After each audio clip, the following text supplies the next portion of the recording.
that. Feeling like they're a little bit low on damage, perhaps. You know, with the Rise, they're going to bring in the Graves instead. This is much less of like, I would say, like a lane counter. Like you get far better. You have to land it, of course, but that's what's strong. I also want to point out Santorin is pathing to a different side of the jungle this game. He's actually going towards bot lane because they knew it was going to be such a contested lane. Actually runs straight over Scuttlecrab just to get to this bot lane first. I don't know if he saw Jarvan, though. He's going to see him now. He's him on the ward at the very least, so this is going to be a good 3-on-3. Santorin is going to be an easy target. Going to flash for the stun, and who he's going to die? First blood again. They trade him back, though, and that means they might find more. There's a red buff, but it's not going to find the next shot. But look where the kills engage. You have consistent damage on the Thunder Thieves side, so their 5v5, which is kind of their bread and butter, is really good. Yeah, and zooming out to what we saw in the series as Ornn goes for the kill. Has no ignite. But he's one hit away from death. However, with flash up, he knows doesn't have grasp, right? He went spellbook, so the actual damage output available not as high. Can't get it over the line. This is the type of team comp that Hunter he's so close to dead. with. But TL is just pushing limits in lanes here. Yeah. Level 5 on everyone right now. Here again. Sheen versus Noon Quiver. Closer knows. I don't believe Closer got spotted, so can maybe get a bait going here. Gonna land that slow again. Corjay landing a lot of this damage. Han's gonna go in for a bit more. Doesn't land the W.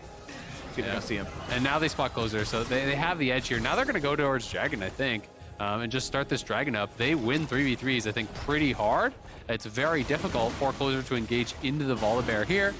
And if you do step too far forward and you get stunned into a silence route, you know, from the Soraka, it's so tough. And you can see that TL is just kind of defending this choke here, trying to keep them back, now turning onto the Dragon.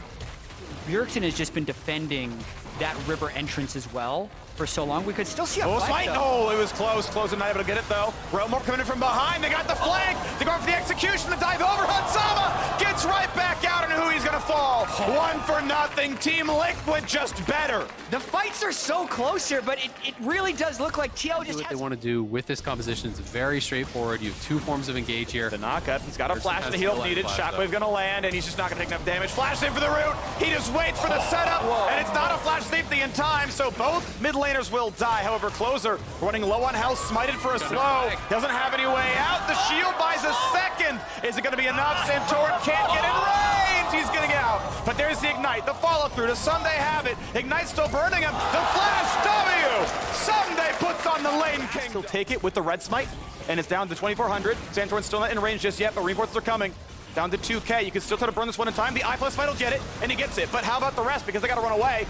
Lippo gets knocked up. The man's got no flash. He's got no ult. He's got no life. He's got no chance. And that should be the Herald. I picked down. Big security. They're not going to. They're going to try to look for a steal, I think, maybe. But no, they're just going to give it over. They're going to fight at third Dragon, I guess. Very back up. Volibear and Rise. Rise is close. You can run up in. Blast cone. Vision not seen nowadays. Their TP is going to come out to make it a little bit safer. Tidal Wave not going to land at the primary target, but the bubble's going to. That means Bjergsen can't get any damage across. Now Santorin on the way out could always ult if he needs to, and does so. You cannot shockwave through that. He's unstoppable during it, so always able to get out. Abalaga holds the cooldown. Not bad. A little bit of pressure there. It's basically the trade of the TP for the Realm Warp and the Volibear ult. I think worthwhile for TL because they're going to be the first ones back towards mid lane again, but maybe a kill here. Whippo gets exhausted. Spellbook onto that one. Going to get a bit more damage across. Q's going to land, but no more damage just yet. And Flash was down, so couldn't follow to get the brittle, but Whippo is not dropped its stock quite a bit. But ultimately, TL still kind of keeping the pressure going. Bjergsen doing well in the side lane. He's down farm, sure, but he's getting that good of a wave position, and the Herald is summoned mid, so Hunter Thieves can definitely fight this Drake. They find the engage. FBI gets out though. Cleanse pretty crucial there. How about the re-engage? Whippo spotted on mid, so they go for the dive, and then just one-shot Zeri. Dunk comes in. They both get out. Tidalwave's gonna mostly miss. Ornn gonna do the same. So nothing to be grabbed except that one kill, but now it means Dragon's going in. That is so big for Hunter Thieves, though, stopping the snowball towards Soul, getting that kill onto Hansama. He just got instantly deleted there through the barrier, through CoreJJ's ultimate as well. They're going to grab this Dragon here, and now that buys them so much time. One hit him, and it, as you mentioned, it's just so massive. Not only do they stop the Dragon stacking, and to me, they reconnected with their strengths. Rather than trying to match more of a skirmish-heavy team comp and game that TL was forced. You don't have as much flexibility when you're trying to dive in on the Zeri to play defensively. They find the dunk, double shockwave gonna land. It's gonna be the 2 kills picked up, no problem. Great dive, great setup. Closer makes it happen. That looked so much like a TL play from game 2, right? They initiate with the Jarvan, and then someone else comes in to catch two. Originally had side push that could then go mid. And here comes Closer. He's feeling so strong. Sidestep by Core. Flash is down, so no way out from Shockwave, and a tidal wave into FBI waving goodbye. TP for Bwipo. That one sucked. He has Realm Warp to try to go in for a hero play. I think you flip it. I think this game is lost if you just give Baron. See it. Flash and a knock-up and a knock-up and a Shockwave. Wish is all they're gonna have. It's not gonna be enough. Re-engage for Santor, wants to find the damage as Hansama shows up. Core's here. Huhi on the way out, but trying to walk back over. Closer, pretty tanky. Double knock-up, dunk, and a stopwatch. And Orianna finds a double kill. Bwipo now back in action. Hansama trying to stack up, but just cannot deal enough damage. Beautiful use of the Zhonya's from Jarvan right there. That's exactly why you bring the item. And now, eventually, they're going to be able to take down the Baron after adding 3 more kills on the top. Yeah, really nicely done here. Just turning, not gonna flip it there. Of course, it would have been an incredibly low chance. You know, Bertrand would have had to reveal with the Realm Warp and then go in and find the timing.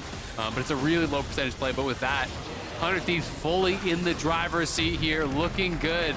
A solid defense by 100 Thieves, not even thinking about flipping the Baron. Everyone hopping over the wall and just picking up the Orianna shielding, and there's a very, very tanky front line. It's full tank Jarvan there, you know, going towards what looks like a Randuin's potentially, Frozen Heart, plus the Rhymeforge Grasp is already completed, lots more armor on top for someday. It's just going to take him way too long to get through in any realistic situation. Yeah, he's another 2,500 gold away from getting Black Cleaver. Yeah. Which is what you'd want to have a chance. I mean, it would, in theory, be pretty good when they have a Lord Dominik's on Graves and a Black Cleaver on Zeri, but the game has just kind of passed them by. It's 7,000 gold deficit. They're so far behind. Well done, 100 Thieves, bouncing back because game 1 looked... Full split push. They're just controlling vision in this area, pushing in, and now is where they're going to get the tower damage down. TL, no way to engage on this. The tower will fall. That means bot lane inhibitor is gone. They will be able to clear out that mid wave, so it may just be this. But still, the walls are kind of closing in here. Played Soraka means you just like lose that 1,000 gold sometimes. And I mean, to me, it's less about the Soraka and more about the Graves. This series, a lot of people would have been thinking this is a 3-0, but with the way 100 Thieves has kind of came out in this game, you look at the score now of Someday 1-0 and 6. It doesn't look like he was a difference maker, but to me, he did so much to control the overall pace of this game. First dunk comes in, flash ult out of Hansama, and here comes the re-engage. Flash the shotgun, Core JJ. They're going to find the rest. Tidal Wave lands, Core's going to fall, and guess what? His lane mate as well. The engage looks so good. Santor was ult back to his base. Culling will maybe knock down the Freljord God. Is it going to be enough? Nah, he's going to walk away just barely. I'm surprised they didn't just stay in the base. It was a tank Rise that was fending them off, but there's also a Hextech Drake that's up. There's Baron coming soon. They do not want to throw this one away. They're not going to take any risks. They get a pick, though. Getting the flash off Hans and getting the kill, plus both flashes off Core JJ. There's no shot that they can survive in the next team fight, knowing that you have flashes available on your entire team.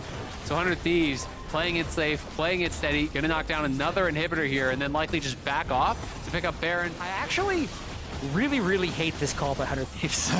Like, they're still, in 98% of cases, they're winning this game, but in the 2% they've just created away. Just an interesting choice. It's a very confident choice, but I think a little reckless.